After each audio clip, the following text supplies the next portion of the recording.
Hello and welcome to Hrithik verse. आज की कहानी है नागमणि द फॉरगेटन लेजेंड।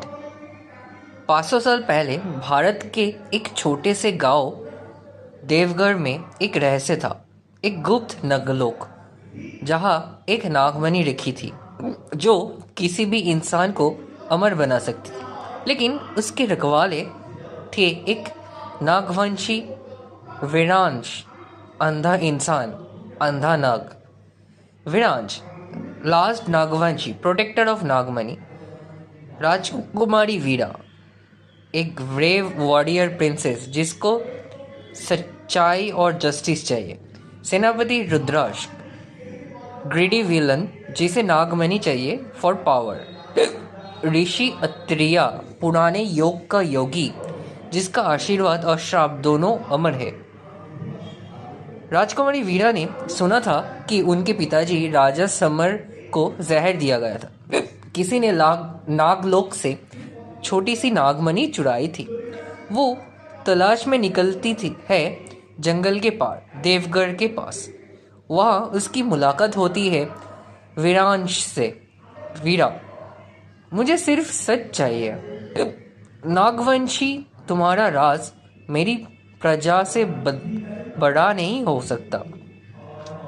विरांश कामली बोला, जो सच छुपा है वो तुम झेल नहीं पाओगे। नागमणि सिर्फ रक्षा के लिए है, शक्ति के लिए नहीं। सेनापति रुद्राक्ष सीक्रेटली फॉलो किया वीरा को। जब विरांश और वीरा नागलोक के द्वार तक पहुंचते, रुद्राक्ष अटैक करता है। रुद्राक्ष, नागमणि मेरी होगी और मैं अमर बनूंगा। जोर का युद्ध होता है नागलोक के द्वार पर। विरांश अपनी असली रूप में आता है, his body turning into shining scales, eyes glowing blue.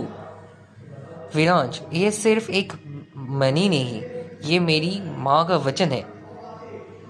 रुद्राक्ष नागमणि छू लेता है, लेकिन नागवंश का श्राप एक्टिवेट हो जाता है। जो भी लोभ से इसे छुएगा वो अमर नहीं, अंधकार का बंधन बनेगा। रुद्राक्ष स्टोन बन जाता है, लिविंग स्टैचू जिसका चेहरा हमेशा स्क्रीम कर रहा होता है। विरांश जख्मी हो जाता है और वीरा उसे संभालनी आती है। वीरा, तुमने मुझे सच दिया, मैं इस कहानी को आखिरी नहीं होने दूंगी। वीरा वापस जाके एक नागवंश रक्षक सभा बनाती है जहां हर शादी में एक रक्षक चुना जाता है टू प्रोटेक्ट द लेजेंड। और विरांश कहता है वो आज भी जिंदा है नागलोक के अंदर,